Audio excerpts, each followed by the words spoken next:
بسم اللہ الرحمن الرحیم نحمدہ ونصلی ونسلم علی رسولہ الکریم۔ 7ویں سپارے میں سورۃ المائدہ اور سورۃ الانعام ہے۔ سورۃ المائدہ کا کچھ تعارف گزشتہ کل آپ حضرات سماعت فرما چکے ہیں کہ سورہ مبارکہ میں اللہ تبارک و تعالی نے ایمان والوں کو اس بات کا حکم دیا کہ تم نے جو اپنے اللہ سے وعدے کیے ہیں ان وعدوں کو پورا کرو، اور ان وعدوں کو پورا کرنے میں حلال اور حرام کے متعلق بھی بات آ جاتی ہے کہ جن چیزوں کو اللہ پاک نے حلال قرار دیا انہیں حلال جانو، جن چیزوں کو اللہ پاک نے حرام بتایا ہے انہیں حرام سمجھو۔ اور اسی سلسلے میں پھر قسم کے کفارے کو ذکر فرمایا۔ قسم کا مطلب کیا ہوتا ہے کہ کسی حلال چیز کو اپنے اوپر بندہ حرام کر لیتا ہے اور اگر اس کام کا ارتکاب کر لیتا ہے تو پھر قسم کے کفارے کا حکم ہے۔ اور اس کے بعد پھر یہ ارشاد فرمایا انما یا ایھا الذین آمنوا، اے ایمان والو، حرام چیزوں میں سے یہ بھی ہے انما الخمر والمیسر والانصاب والازلام، کہ بے شک شراب اور جوا اور بتوں کے نام پر جانوروں کو نامزد کرنا، والازلام اور تیروں کے ذریعے سے فال نکالنا، اسی طرح سے آج کے زمانے میں طوطوں کے ذریعے سے فال نکالنا، یا مختلف طریقے جو فال نکالنے کے قسمت جانچنے کے جو طریقے ہیں، ہاتھ دیکھ کر جو قسمت معلوم کرتے ہیں، ستاروں کو دیکھ کر جو حالات اور قسمت بتاتے ہیں، فرمایا یہ سب کی سب چیزیں رجس من عمل الشیطان، یہ شیطانی کام ہے، فاجتنبوہ لعلکم تفلحون، تم اس سے بچ جاؤ تاکہ تم کامیاب ہو جاؤ۔ پھر ارشاد فرمایا کیوں تمہیں بچنے کا حکم ہے؟ اس لیے انما یرید الشیطان ان یوقع بینکم العداوۃ والبغضاء فی الخمر والمیسر، کہ بے شک شیطان شراب کے ذریعے سے اور جوئے کے ذریعے سے تمہارے درمیان میں نفرتیں ڈالنا چاہتا ہے، عداوتیں ڈالنا چاہتا ہے، اور تمہیں اللہ کی یاد سے اور خاص کر کے نماز سے روکنا چاہتا ہے۔ فہل انتم منتہون، کیا تم بچو گے؟ جب یہ آیت نازل ہوئی تو صحابہ نے جب یہ کلمات سنے تو انہوں نے کہا انتہینا یا ربنا، انتہینا یا ربنا، اے ہمارے پروردگار ہم بچ گئے، ہم بچ گئے۔ آپ نے ہم سے پوچھا فہل انتم منتہون، کہ کیا تم ان جرائم سے بچو گے؟ ہم بچ گئے۔ اور یہ آیتیں جب نازل ہوئیں تو ابھی شراب کی حرمت نہیں آئی تھی، شراب کو حرام کرنے والی یہی آیت ہے۔ تو جس مجلس میں، محفل میں شراب چل رہی اور دعوت میں شراب چلتی تھی، کھانے کے بعد پہلے شراب کا دور چلتا تھا، جب یہ آیت نازل ہوئی تو ایک آواز لگانے والا باہر نکلا، اور کسی جگہ پر ایک مجلس تھی مسلمانوں کی، اور وہاں پھر کسی نے پوچھا سنو سنو یہ کیا آواز آئی ہے؟ تو ایک شخص باہر آیا اور اس نے جا کر بتایا کہ آواز لگانے والا یہ کہہ رہا ہے ایھا الناس ان الخمر قد حرمت، اے لوگوں سنو شراب حرام ہو گئی ہے، شراب حرام ہو گئی۔ بس اس آواز کا سننا تھا کہ جس کے ہاتھ میں جو جام، جو پیالہ، جو شے تھی وہ سب کچھ توڑ دیا۔ وہ صحابہ کہتے اتنی شراب بہہ رہی تھی کہ مدینہ منورہ کی گلیوں میں ایسے بہنے لگی جیسے پانی بہہ رہا ہوتا ہے۔ اللہ کے حکم کو ایسا پورا کیا، اور نہ صرف شراب چھوڑی بلکہ عجیب بات، ان کے جو برتن تھے، جن برتنوں میں شراب بنائی جاتی تھی، شراب رکھتے تھے، وہ سارے برتن بھی توڑ دیے۔ اس قدر اللہ پاک کے حکموں کی پابندی کرنے والے تھے کہ جب اللہ کا حکم آ گیا ہے اب اس کے بعد ہمیں کوئی حق نہیں پہنچتا ان چیزوں کے رکھنے کا، کوئی حق نہیں پہنچتا اس کے جواز کا، کوئی حق نہیں پہنچتا کوئی نشہ آور چیز کے استعمال کرنے کا۔ حدیث پاک میں آتا ہے شارب الخمر، شراب پینے والا ایسا ہی ہے جیسا کہ وہ بت کی عبادت کر رہا ہے، آتش پرست ہے جیسا کہ بت کی بندگی کر رہا۔ اور شراب کے مفاسد بتائے کہ اس سے انسان کی عقل ٹھکانے میں نہیں رہتی، معاشرے میں فساد پیدا ہوتا ہے، اور آخرت میں سخت سزا سنائی ہے۔ ایک حدیث میں آیا ام الخبائث، تمام کی تمام بیماریوں کی جڑ ہے شراب۔ اور اسی طرح سے ایک حدیث میں یہ ذکر فرمایا کہ قیامت کے دن شرابی شخص کو طینۃ الخبال پلائی جائے گی۔ طینۃ الخبال جہنمیوں کے جسموں سے نکلا ہوا خون اور پیک، وہ بھی کھولتا ہوا، کھولتا ہوا، اور اسے کہا جائے گا ذق انک انت العزیز الکریم، دنیا میں تم بڑے مزے لے لے کے شراب پیا کرتے تھے، چکھو اسے پیو اور یہ عذاب بھگتو۔ اور وہ اتنا گرم اور ایسا کھولتا ہوا، جب وہ اسے اپنے چہرے کے قریب کرے گا تو چہرہ اس کا جھلس جائے گا اور نیچے والا اونٹ نیچے آ جائے گا اور اوپر والا سر سے بھی پیچھے چلا جائے گا۔ وَهُمْ فِيهَا كَالِحُونَ تَلْفَحُ وُجُوهَهُمُ النَّارُ وَهُمْ فِيهَا كَالِحُونَ۔ پھر فرشتے کہیں گے الم تکن آیاتی تتلا علیکم، کیا ہماری آیتیں نہیں آئی تھی تمہارے پاس؟ کیا تمہیں اس آیت میں نہیں بتایا گیا تھا کہ شراب حرام ہے، نشہ آور چیز حرام ہے؟ اس لیے حدیث پاک میں آتا ہے کہ اس مبارک مہینے میں بھی اور مبارک راتوں میں بھی سب لوگوں کی بخشش ہو جاتی ہے، شراب کے عادی کی بخشش نہیں ہوتی، نشہ آور جو ہوتا ہے نشے کا عادی اس کی بخشش نہیں ہوتی۔ تو اس لیے اپنے ماحول اور معاشرے کو اس برائی سے پاک کیجئے۔ پھر ارشاد فرمایا وَأَطِيعُوا اللَّهَ وَأَطِيعُوا الرَّسُولَ وَاحْذَرُوا، اللہ اور اس کے رسول کی اطاعت کرو اور گناہوں سے بچتے رہو۔ اور پھر فَإِن تَوَلَّيْتُمْ، ایک ڈانٹ سنائی، اگر تم اللہ اور اس کے رسول کی اطاعت نہیں کرتے ہو، حدیث سے قرآن سے احکام سے منہ موڑتے ہو تو سنو فَاعْلَمُوا أَنَّمَا عَلَىٰ رَسُولِنَا الْبَلَاغُ الْمُبِينُ، ہمارے رسول کے ذمے بس پہنچا دینا ہے، اس نے پہنچا دیا ہے، پھر حساب کتاب ہمارے پاس ہے۔ ثم ان علینا حسابہم، حساب پھر ہمارے ذمے ہے کہ ہم حساب لیں گے کہ جن کے پاس یہ سارے احکام آئے، باتیں آئیں، پھر کیوں نہیں روکے ہو؟ یا ایھا الذین آمنوا لیبلونکم اللہ بشیء من الصید، اے ایمان والو تمہیں کبھی کبھی حلال چیز سے بھی روک دیا جائے گا، یہ آزمائش ہے، امتحان ہے۔ روزہ ہے، روزے میں حلال چیز سے آپ کو روکا ہے، پانی پینا روزے کی حالت میں بغیر شدید عذر کے حرام ہے، کھانا کھانا روزے کی حالت میں بغیر مجبوری اور عذر شدید کے حرام ہے۔ اب حلال سے بھی آپ کو روکا گیا۔ مثال دی، صحابہ احرام کی حالت میں ہیں، عمرے کے لیے جا رہے ہیں، اور جس جگہ پر جا کر قیام کر رہے، حکم ہے کہ احرام کی حالت میں شکار نہیں کرنا، کسی جانور کو مارنا نہیں، کسی شکاری کو رہنمائی نہیں کرنی ہے۔ لیکن صحابہ کہتے ہیں اتنی سخت آزمائش آ گئی، ہم بھوکے اور شکاری جو جانور تھے وہ نیل گائے اور خرگوش اور ہرن ہمارے خیموں کے آس پاس گھوم پھر رہے، اور جب واپسی ہوئی احرام کھل گئے، اب نہ ہرن نظر آ رہا، نہ کوئی خرگوش نظر آ رہا، نہ کوئی نیل گائے نظر آ رہی، نہ کوئی پرندہ نظر آ رہا۔ یہ آزمائش ہے، یہ امتحان ہے، دیکھا جاتا ہے کہ تم کتنا رکتے ہو اپنے اللہ کے حکم کے سامنے، کس طرح سے اپنے آپ کو جھکاتے ہو، خواہش کو چھوڑتے ہو۔ میرے عزیز دوستو اور بزرگو، یقیناً دوپہر کو شدید پیاس ہے، لیکن پانی پینا ظاہر ہے اپنے گھر میں پانی ہے، صاف ستھرا ہے، حلال ہے، طیب ہے، اسی طرح سے کھانا حلال کی آمدنی ہے، لیکن اللہ کا حکم ہے کہ نہیں کھانا، نہیں پینا، یہ رکا ہوا ہے۔ یہ کس لیے؟ یہ اللہ کے حکم کے لیے۔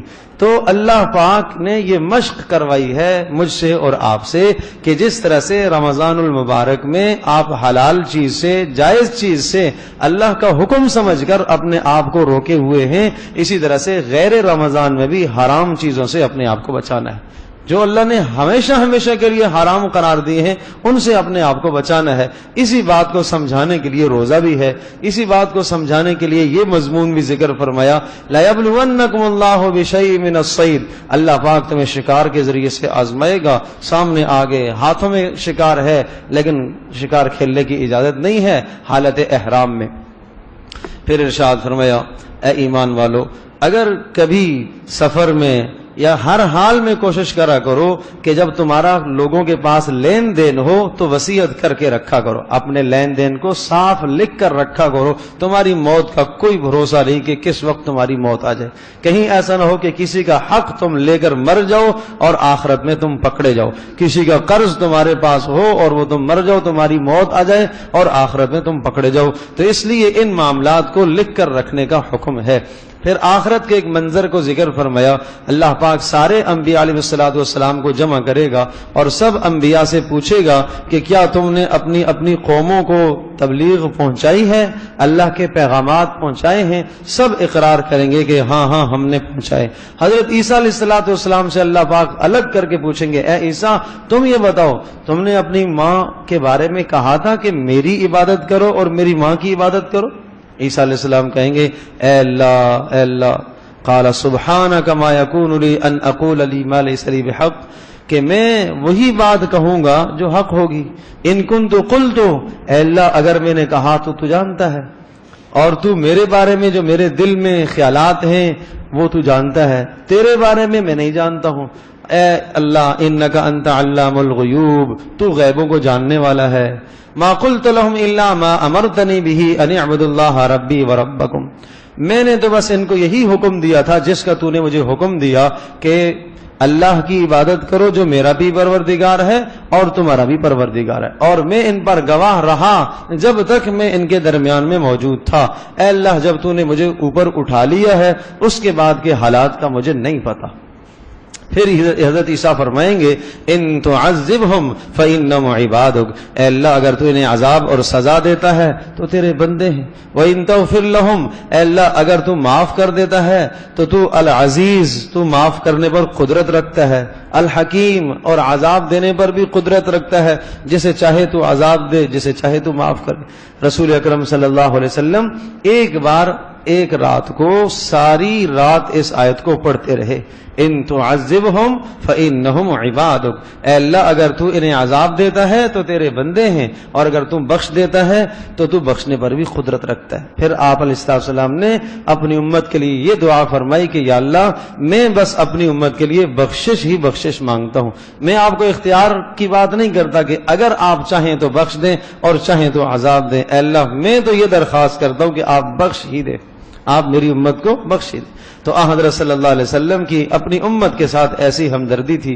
اس کے بعد سورۃ الانعام ہے. سورۃ الانعام کا جو موضوع ہے توحید، رسالت، آخرت. توحید، رسالت، آخرت، یہ تین مضامین اس میں بڑے اہم ہیں، اور عقائد کی اصلاح کی گئی ہے کہ وَإِن يَمْسَسْكَ اللَّهُ بِضُرٍّ فَلَا كَاشِفَ لَهُ إِلَّا هُوَ، یہ عقیدہ رکھو کہ اگر اللہ پاک تمہارے ساتھ کسی برائی کا ارادہ کر لے اس برائی کو کوئی بھی نہیں ہٹا سکتا، اور اگر اللہ پاک تمہیں خیر پہنچانے کا ارادہ کر لے تو اس خیر سے تمہیں کوئی بھی نہیں روک سکتا. وَهُوَ الْقَاهِرُ فَوْقَ عِبَادِهِ، اور اللہ تبارک و تعالی اپنے بندوں پر غالب ہے. اور اس کے بعد پھر ارشاد فرمایا سب سے بڑا خسارے والا انسان اس کائنات میں وہ ہے جو اللہ کی آیتوں کو جھٹلاتا ہے، جو اللہ کے قرآن کی تکذیب کرتا ہے، جو نبی علیہ السلام کے ارشادات کی تکذیب کرتا ہے اور جھٹلاتا ہے، یہ سب سے بڑا خسارے والا ہے. اور پھر ایک امتحان ذکر فرمایا وَلَقَدْ أَرْسَلْنَا إِلَىٰ أُمَمٍ مِّن قَبْلِكَ، گزشتہ امتوں کا حال بھی اور اس امت کا حال بھی. کیا جب امتیں نافرمانیوں پر آتی ہیں، جب امتیں نافرمان بنتی ہیں، قومیں نافرمان بنتی ہیں، افراد نافرمان بنتے ہیں، تو ارشاد فرمایا فَأَخَذْنَاهُمْ بِالْبَأْسَاءِ وَالضَّرَّاءِ، ہم اس نافرمانی کے بعد ہم انہیں پکڑتے ہیں، ہم تنگی ڈالتے ہیں، فقر ڈالتے ہیں، بیماریاں لے کے آتے ہیں، پریشانیاں لے کے آتے ہیں، حالات لے کے آتے ہیں. کیوں؟ اس لیے لعلہم یتضرعون، تاکہ وہ اللہ کی طرف رجوع کریں، تاکہ وہ گڑ گڑائیں. جب بندہ بیمار ہوتا ہے تو کچھ اس کا دل نرم ہو جاتا ہے، وہ دعائیں بھی کرتا ہے، صلاۃ الحاجت بھی پڑھتا ہے، آیت کریمہ کا ورد بھی کر رہا ہوتا ہے. یہ بھی خیر کی بات ہے کہ بیماری کے وقت اسے احساس ہو جائے اور وہ اللہ کی طرف پلٹ آیا، یہ بھی بڑی کامیابی کی بات ہے، کامیابی کی بات. لیکن بد نصیب ہے وہ آدمی کہ جس پر حال اللہ نے ڈالا، پریشانی آئی، غم اور مصیبت آئی، لیکن اس غم اور مصیبت میں وہ اللہ کی طرف نہیں پلٹا اور باغی ہوتا چلا گیا اور نافرمان بنتا چلا گیا. زبان پر شکوے اور ناشکری کے کلمات آنے لگ گئے کہ اللہ پاک نے مجھے کیوں پکڑا ہے، کیا میں ہی اللہ کو ملا تھا، کوئی اور معاشرے میں کیوں نہیں، کسی اور پر یہ بیماری کیوں نہیں ڈالی ہے. تو سمجھ لو جس شخص کی زبان سے ایسے کلمات آنے شروع ہو گئے تو بس اس کی محرومی اور بدنصیبی شروع ہو گئی ہے. تو ارشاد فرمایا فَأَخَذْنَاهُمْ بِالْبَأْسَاءِ وَالضَّرَّاءِ، جب نافرمانی کرتے ہیں لوگ تو ہم ان کو تکلیفوں میں ڈالتے ہیں، مصیبتوں میں، پریشانیوں میں ڈالتے ہیں. کیوں؟ لعلہم یتضرعون، تاکہ وہ اللہ کی طرف رجوع کریں. لیکن عجیب المیہ یہ ہوا فلولا اذ جاءہم بأسنا تضرعوا، پھر ایسا کیوں نہ ہوا کہ جب ان پر حالات آئے تو انہوں نے اللہ کی طرف رجوع کیوں نہ کیا. ولکن قست قلوبہم، لیکن ظالموں کے دل سخت ہوتے چلے گئے. وزین لہم الشیطان ما کانوا یعملون، اور شیطان ان کی نافرمانیاں اور ان کے گناہ ان کو اور اچھے کر کے دکھاتا رہا. چاہیے تو یہ تھا آدمی یہ سمجھتا کہ بھئی یہ حالات، یہ پریشانیاں نبیوں پر بھی آئی ہیں، یہ صحابہ پر بھی آئی ہیں، یہ رسول پاک صلی اللہ علیہ وسلم کے گھر میں بھی فقر آیا، آپ علیہ السلام کو بھی دنیا میں پریشانیوں نے گھیرا ہے، مصیبتوں نے گھیرا ہے، بیمار انبیاء بھی ہوئے. یہ سارے تذکرے اللہ نے قرآن میں کیوں ذکر فرمائے کہ جب تمہارے اوپر بیماریاں آئیں، پریشانیاں آئیں تو تم ایوب علیہ السلام کی بیماری یاد کرو، تم رسول پاک صلی اللہ علیہ وسلم کی تکلیف کو یاد کرو، اور جب تمہیں اپنا گھر چھوڑنا پڑے تو ابراہیم علیہ السلام کی ہجرت یاد کرو، اور کسی کے ہاں اولاد نہیں ہے، اس مشقت میں مبتلا ہے تو زکریا علیہ السلام کی زندگی کو یاد کرے، اور اگر کسی کے خاندان سے اس کو پریشانی ہوتی ہے اور اپنے خاندان والے اسے تنگ کر رہے، ستا رہے، تو یوسف علیہ السلام کا تذکرہ یاد کرے کہ برادران نے کیا ان کے ساتھ کیا. یہ سارے حالات اللہ نے کیوں قرآن میں ذکر فرمائے؟ تاکہ ان حالات کو تم سمجھ کر دیکھ کر اللہ کی طرف پلٹتے رہو، رجوع کرتے رہو کہ ان انبیاء نے ان حالات کے باوجود بھی اللہ پاک سے اپنا تعلق نہیں توڑا کہ ہم برگزیدہ لوگ ہیں. وہ کہہ سکتے تھے یا اللہ ہم تو گناہوں سے معصوم ہیں، ہم تو گناہوں سے پاک ہیں، ہم صغیرہ گناہ بھی نہیں کرتے، کبیرہ گناہ بھی نہیں کرتے، اللہ پھر بھی آپ نے ہمیں مصیبتوں میں رکھا ہوا ہے. نہیں نہیں نہیں، انبیاء علیہ السلام شکر ہی شکر کر رہے. یونس علیہ السلام مچھلی کے پیٹ میں پہنچ گئے، وہاں بھی اللہ کا شکر ادا کر رہے ہیں، وہاں بھی اللہ کو یاد کر رہے ہیں.